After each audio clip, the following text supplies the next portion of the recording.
ஊர்ல ஒரு சிறுவன் இருந்தான். அவன் கிட்ட நிறைய ஆடுகள் இருந்துச்சு. அவன் அந்த ஆடுகளை தினமும் மலைக்குள்ள கூட்டிட்டு போய் புல்ல சாப்பிட விடுவான்.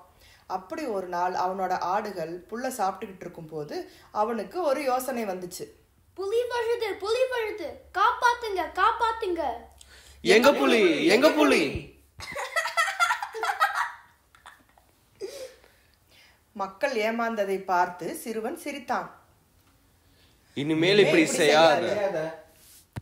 அடுத்த நாளும் ஆடுகள் மலையில் புல்லை சாப்பிடும் போது மறுபடியும் சிறுவன் கத்தினான். புலி வருது, புலி வருது. எங்க புலி, எங்க புலி?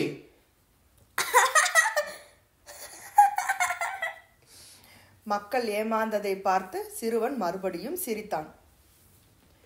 இப்படி விளையாடாதே. நாங்க வரமாட்டோம். அடுத்த நாளும் ஆடுகளோட மலைக்கு போனான். அங்க நிஜமாகவே ஒரு புலி வந்தது. பயந்து போய் சிறுவன் ஓடினான். புலி, புலி, காப்பாத்துங்க காப்பாத்துங்க. மக்கள் யாரும் வரல. புலி ஆடுகளை சாப்பிடுது. சிறுவன் ரொம்ப சோகமானான். பொய் சொன்னதால யாரும் அவனை நம்பல. அதனால இனிமேல் பொய்யே சொல்லக்கூடாதுன்னு முடிவு செஞ்சான்.